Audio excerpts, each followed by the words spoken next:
If you've reached or surpassed the age of 60, you've likely dedicated yourself to diligent work, nurtured a family, cared for others, and fulfilled your responsibilities. As you embark on this subsequent phase, regardless of whether you label it retirement, a personal renaissance, or simply your own time, a profound transformation begins. You start to understand that life is less about acquiring more and more about making discerning choices. However, there's a truth many hesitate to acknowledge. Sometimes embracing a richer life means releasing certain things.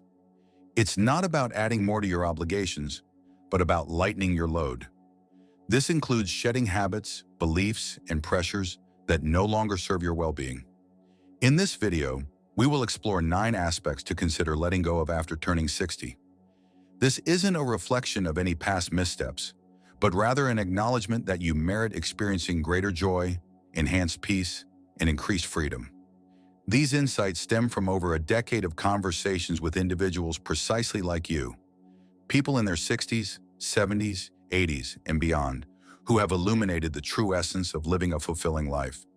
Stay with me until the conclusion, as the final point might fundamentally alter your perspective as you greet each new day. Let us commence. 1. Cease saving out of apprehension. The initial element to release after reaching 60 is the practice of saving driven by fear. This might seem counterintuitive initially. After all, saving money is a principle instilled in many of us from childhood. Prepare for unforeseen circumstances, save for your future, always have a contingency. For a significant portion of your life, this approach has been beneficial. However, at a certain juncture, particularly post-60, saving motivated by fear can become a hindrance. Allow me to elaborate. The fundamental purpose of saving is to secure your future self. It's a resource for the life you aspire to lead. But what transpires when that future is already present? What occurs when your savings are adequate, your financial requirements are met, yet you remain hesitant to spend even a small amount? I have witnessed this scenario repeatedly. I once encountered a gentleman who possessed over $2 million in his retirement accounts. He was debt-free, owned his home outright, and had more than sufficient resources for the remainder of his life. Nevertheless, whenever his wife suggested a vacation, acquiring a recreational vehicle, or even indulging in a fine dining experience, he would become anxious. His refrain was, "What if something unforeseen happens? What if we require that money later?" With gentle inquiry, I posed the question, what if you never get to use it? What if later doesn't unfold as you anticipate? That question resonated with him, and perhaps it strikes a chord with you as well. While saving money is prudent, at some point, you must have confidence in the life you have meticulously constructed. You must grant yourself permission to savor it, to embark on that journey, to bestow that gift, to forge those cherished memories. This is not about recklessness or thoughtlessness, but about shedding unnecessary guilt. If you have planned wisely and your essential needs are covered, the accumulated savings are not solely for emergencies. They are for experiencing life, for fostering connections, and for cultivating happiness. Therefore, I propose a shift in perspective today. Instead of asking, "What if I run out?" begin asking, "What is truly worthwhile to spend on while I still have the opportunity?" Your opportune moment is now, not someday, not eventually, but presently. 2. Discontinue spending on that which does not bring you delight. The second aspect to release after the age of 60 is spending on items that fail to cultivate joy. Now that you have granted yourself permission to spend, ensure your expenditures align with what genuinely enhances your happiness. It's easy to fall into patterns, acquiring possessions out of habit, obligation, or a sense of duty. We might attempt to maintain appearances, appease others, or fill an undefined void without truly understanding its origin. However, if you pause and reflect honestly, how much of your spending genuinely contributes to your contentment? I once conversed with a woman in her early 70s who confessed to annually spending thousands on clothing she never wore, gifts she felt compelled to purchase, and gadgets acquired solely because they were on sale. Yet, the memory that stood out most vividly was a $600 flight to surprise her sister on her birthday. That weekend, filled with laughter, shared tears, and late-night reminiscing, held more significance for her than all her shopping excursions combined. This illustrates the distinction between spending and spending judiciously. After 60, your financial outlays should reflect your core values. Perhaps this means traveling, contributing to your grandchildren's education, enjoying weekly dinners with friends, or investing in a comfortable recliner that eases physical discomfort. Whatever brings you genuine fulfillment, allocate your resources accordingly. Release expenditures that feel burdensome, devoid of meaning, or rushed. Let go of spending that originates from guilt, apprehension, or the pressure to impress. You are not obligated to justify how you choose to enrich your life. Furthermore, remember that joy isn't always accompanied by a price tag. Often, the most profound moments are the simplest. Sharing quiet time on a porch with a loved one, dispatching a handwritten note, or enjoying a walk in nature without digital distractions can be immensely rewarding. Therefore, before you spend, ask yourself, is this contributing to the life I envision, or is it mere distraction? Spend with intention, spend with heartfelt purpose, for the ultimate objective is not accumulation, but the attainment of meaning. 3. Halt the exchange of your time for monetary gain. The third practice to relinquish after reaching 60 is the perpetual trade of your time for money, unless that exchange still imbues your life with purpose. For the majority of your life, time and financial compensation have been inextricably linked. You worked for a salary, earning your livelihood by being present, dedicating your hours, and performing your duties, even when challenging or unacknowledged. This was a necessary component of building your life. However, you have now entered a distinct phase of your life. In this current chapter, your time represents your most precious asset. Honestly assess, are you continuing to work out of genuine enjoyment or out of apprehension about ceasing? Does your occupation provide you with a sense of purpose, or does it merely occupy your time? I am not suggesting that retirement is mandatory upon reaching 60.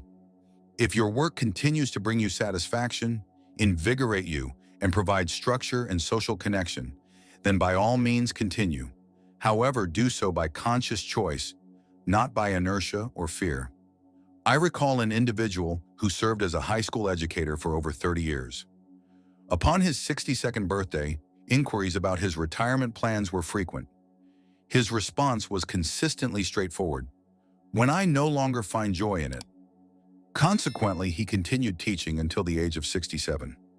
Then one morning, he awoke with a clear understanding that his time had come, and he stepped away with a profound sense of peace, free from regret.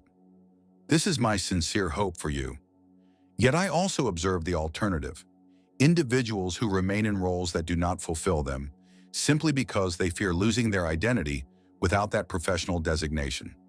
Some are apprehensive about decelerating because they have never granted themselves permission to simply be. The unequivocal reality is that while you can always earn more money, you cannot reclaim lost time.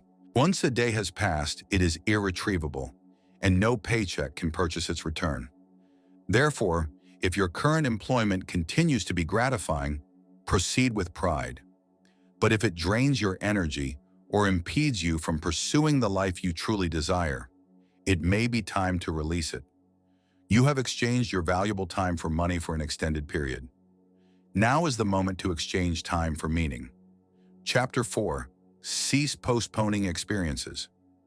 The fourth aspect to release after turning 60 is the habit of deferring cherished experiences. How many times have you uttered phrases like, "I'll take that trip someday," "I'll acquire that skill next year," or "I'll embark on that adventure once things stabilize"? The stark reality is that someday is not a designated day on any calendar, and for many it never materializes. I recall a conversation with a couple who harbored a long-standing dream of traversing the country in a vintage Airstream trailer. They possessed both the financial means and the available time. However, year after year, their refrain remained, "Next summer." Then one winter, the husband experienced a health concern. While not life-threatening, it was significant enough to prompt introspection. It was at that moment they realized they had been awaiting a permission that would never be granted. They promptly packed their belongings, set off on their journey, And 6 months later, they shared that it was the most pivotal decision they had ever made. This was not due to every day being flawless, but because they had finally taken action. This exemplifies the transformative power of decisive action. Now I must ask you, what is something you have consistently put off? A journey, a pursuit, a visit with an old acquaintance, a letter you intend to compose. Why delay any longer? You do not need to await retirement to commence living authentically. Perfection is not a prerequisite, nor is external validation. Here's a crucial realization many come to only when it's too late. Work can serve as a convenient pretext. Routine can function as an excuse. Even meticulous planning can become a form of procrastination. Often, beneath the surface of waiting lies fear. Fear of change. Fear of venturing into the unfamiliar. Fear of finally prioritizing your own needs. But what if this year you consciously decided to abandon waiting? What if you granted yourself the liberty to begin living now? Not in 5 years, not when the stars align, but in this very moment? You are not too old. It is not too late. And you are absolutely entitled to create memories that feel magical. Irrespective of your age, the world continues to hold an abundance of wonder. You simply need to embrace it. 5. Stop neglecting your physical well-being. The 5th point is critical. Cease neglecting your health. I wish to express this with genuine care, recognizing it can be a sensitive subject, yet it is one we must address. Many individuals contemplate retirement in terms of the number of years they anticipate having remaining, perhaps 15, 25, or even more. However, a more pertinent question is, how many of those years can you expect to be healthy? Because without robust health, without enduring vitality, the amount of money in your bank account becomes secondary. The number of planned excursions or the splendor of your retirement dwelling loses its significance if you lack the energy or physical capacity to appreciate them. Everything begins to diminish. Let me ask you this. Would you prefer to possess $20 million yet experience daily illness, fatigue, and pain? Or would you rather have just $1 million but feel vibrant, strong, and full of life? Most individuals, upon sober reflection, would choose the latter. Yet paradoxically, many of us conduct our lives as if we are striving for the former. Here's the encouraging news. You do not need to undertake a complete life overhaul to experience an improvement in your well-being. You don't need to transform into a marathon champion or adopt a draconian diet without delay. Begin with modest steps. Consider increasing your daily strolls incrementally. Opt for water instead of sugary beverages. Incorporate morning stretches or join a local exercise group tailored for individuals in your age bracket. Even supervised light resistance training can yield remarkable benefits for your equilibrium, vitality, and self-reliance. This endeavor isn't about shedding pounds or pursuing an elusive youth. It's about preserving your autonomy. It's about having the capacity to engage with your grandchildren, travel without discomfort, and greet each morning with vigor rather than weariness. Your physical body serves as the conveyance for the life you aspire to lead. And much like any mode of transport, it requires consistent upkeep. It necessitates routine care. It demands affection. Therefore, prioritize your well-being.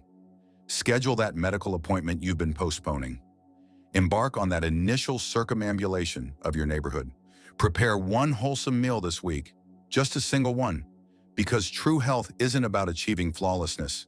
It's about cultivating forward motion, and the optimal moment to commence is precisely now. 6. Cease fretting over the opinions of others. The 6th principle to relinquish after reaching the age of 60 is this. Stop allowing the thoughts of other individuals to dictate your actions. Now let's be candid.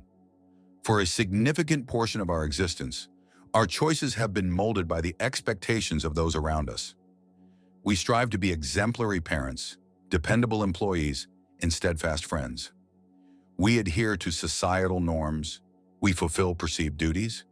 However, at a certain juncture, it becomes imperative to ask oneself, for whom am I living at this stage? I once counseled a client, a woman in her mid-60s who possessed a deep passion for art. Throughout her life, she had harbored a desire to enroll in a painting workshop. Yet she hesitated. Her apprehension was voiced as, what if I lack talent? What if people deem it frivolous at my age? Do you know my response to her? So what if they do? She ultimately enrolled in the class, and it proved to be a transformative experience. Not because she ascended to artistic fame, but because she finally granted herself the liberty to pursue something solely for her own fulfillment. No justifications, no explanations required. Here is a profound insight I wish for you to internalize. As you advance in years, you acquire an enhanced license to disregard the external clamor. If you desire to don vibrant attire, proceed. If your inclination is to embark on solo travels, do so. If you feel the need to decline family gatherings that drain your energy, you possess that inherent right. This is not about manifesting rudeness or self-absorption. It is about embracing an authentic existence. Consequently, you will not be burdened by regret. There is a poignant work authored by Bronnie Ware, a palliative care nurse. Within its pages, she chronicles the most prevalent regrets expressed by individuals nearing the end of their lives. Do you know what occupied the primary position on that list? I wish I had possessed the fortitude to live a life true to myself, rather than the existence others anticipated for me. Allow that sentiment to resonate deeply, for when you conform to external benchmarks for an extended period, you begin to fade from your own narrative. Therefore, today, release the burden of external pressure, abandon the compulsion to impress, articulate your genuine sentiments, engage in activities that bring you joy, and grant yourself the grace to be fully, honestly, and beautifully present exactly as you are.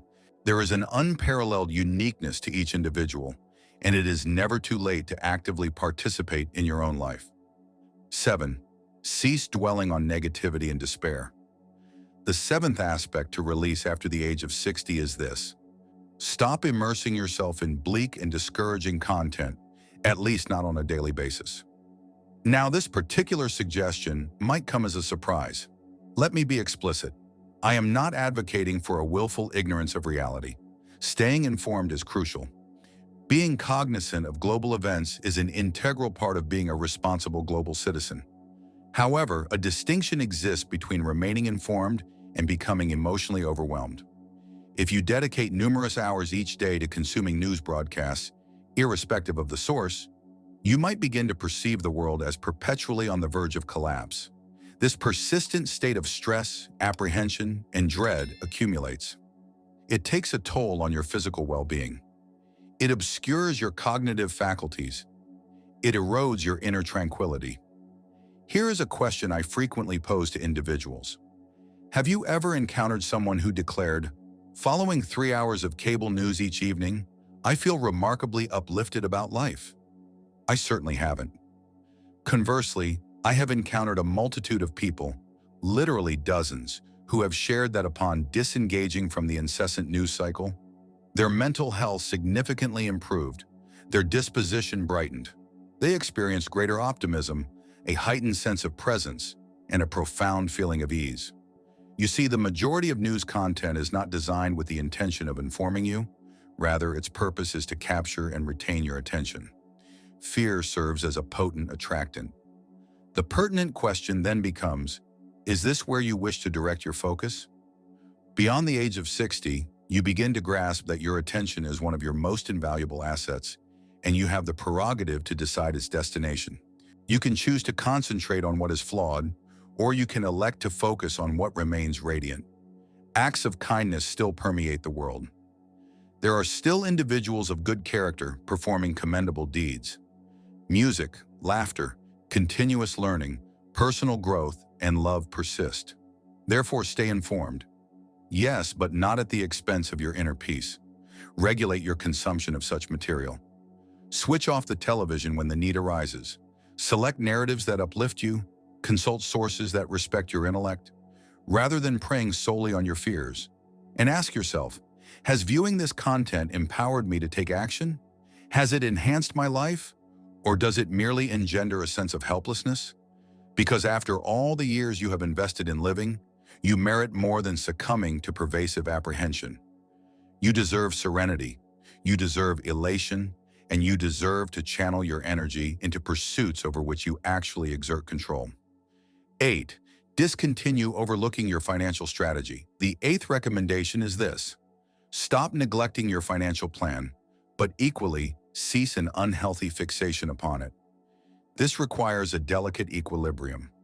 On one end of the spectrum, you encounter individuals who completely abdicate responsibility for their financial affairs. Their common refrains include, "It's simply too daunting, I'll address it later," or "I genuinely prefer not to examine it." However, the stark reality is that evading your financial plan does not resolve the underlying issues. It merely allows them to proliferate in obscurity.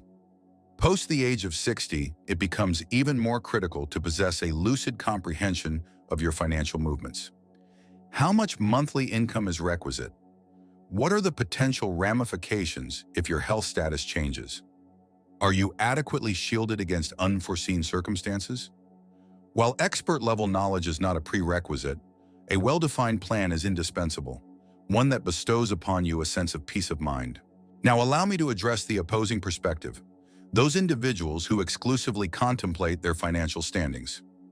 You are likely acquainted with such personalities. Perhaps you even identify with them. They meticulously scrutinize every single dollar. Their inquiries might be, if I were to take a vacation, would that negatively impact my tax efficiency? They postpone moments of joy due to the dictates of a spreadsheet. Herein lies the inherent flaw. You did not accumulate savings and investments merely to observe numerical data on a screen. Your objective was to fully experience life. Consequently, yes, consult with your financial advisor, review your accounts, ensure that the fundamental aspects are addressed, but then release the constant preoccupation. Allow your financial resources to fulfill their intended purpose, to support your life, not to govern it. A robust financial strategy should instill the confidence to embrace opportunities, rather than paralyzing you with fear. I once imparted this notion to a client, and it fundamentally altered his outlook. The hallmark of a superior retirement strategy is not solely a substantial account balance, but rather a life that has been richly and meaningfully lived. Therefore, cease avoiding your finances out of apprehension. Discontinue obsessing over your financial situation due to anxiety, and instead utilize your financial resources as a means to construct the life you envision, one joyful, deliberate decision at a time. 9. Stop living as if time is infinite. The ninth and final principle to release after reaching 60 years of age is this: stop conducting your life as though you have an endless supply of time. I articulate this not to instill fear, but rather to extend an invitation to live more vibrantly. For by the time we arrive at our 60s, most of us have encountered the profound impact of loss. Perhaps you have mourned the passing of a parent, a sibling, a dear friend, or someone whom you cherish deeply is no longer present. In those hushed, sacred moments of sorrow, we are reminded of a truth we frequently overlook. Life's duration is not boundless. We are all intellectually aware of this, yet we continue to postpone important actions. We await the opportune moment. We persuade ourselves that we will eventually get around to it. However, the unvarnished truth is that we never truly know the remaining span of our existence. And this understanding imbues each present day with immense preciousness. I occasionally pose a simple yet impactful question to my clients. If you were unequivocally certain that this represented your final year, how would your actions differ? Whom would you contact? What words would you articulate? What aspects would you cease to tolerate? And what would you finally commence doing? The majority of individuals can readily furnish an answer to this query, yet subsequently revert to their habitual patterns of living. Therefore, permit me to inquire, what is impeding you from implementing some of those insights? You do not require a medical diagnosis or a crisis to prompt a reawakening. You can choose to awaken today with a complete appreciation for the fleeting and beautiful nature of life. You can extend forgiveness to another. You can commence that personal journal. You can secure the reservation for that longed-for journey, enroll in that enriching course, cultivate that garden, or express sentiments of affection before the opportune moment evaporates. And no, you cannot accomplish every single objective within a single day. However, you can initiate the process, because the essence is not to exist in dread of mortality, but rather to live with profound reverence for life itself. to honor this singular, untamed, and irreplaceable existence that you still possess. You are present. You are breathing. You have today. And that is ample justification to cease your procrastination and commence living in earnest. So there you have it. 9 distinct aspects to relinquish after the age of 60, not as a consequence of any wrongdoing on your part, but because you have rightfully earned the privilege to exist with greater ease, enhanced freedom, and more deliberate intention. Letting go is not synonymous with surrender. It is about creating space. Space for tranquility, for joy, for mindfulness, and for that which genuinely holds significance. Now let us take a moment to reflect upon the insights we have explored today. Release the tendency to save out of apprehension. Release expenditures devoid of enjoyment. Release the act of exchanging your time for monetary compensation when your temporal capital is of far greater worth. Release the deferral of experiences that invigorate your spirit. Release the neglect of your physical health, your most valuable asset. Release the preoccupation with the opinions of others. Release the incessant influx of negativity. Release financial anxiety, yet do not abandon your strategic planning. And above all else, release the delusion that you possess an infinite expanse of time, because the undeniable reality is that you possess the present moment, and that is sufficient to initiate your journey. Before we conclude, I wish to pose a personal question to you. What are you prepared to release commencing from today? Ponder this question, and should you feel inclined, share your response in the comments section. You may very well inspire someone else simply by articulating your heartfelt thoughts. Should these words resonate with you, perhaps recalling your inherent value, your accumulated sagacity, or the latent potential within you, I implore you to pass this sentiment along to another individual held dear to your heart, a confidant, a kinsman, a life partner, or anyone who might similarly benefit from such an affirmation. Our conviction is that the passage of years does not signify a decline in activity. Rather, it presents an opportunity to engage with life with an unprecedented depth of presence. Therefore, my sincere gratitude for your presence here. Thank you for dedicating your moments to this, for opening your spirit, for placing your faith in us, and most importantly, for illuminating the world with the understanding that the pursuit of a life rich in meaning, relationships, and elation is a journey that knows no temporal boundaries. Until our next encounter.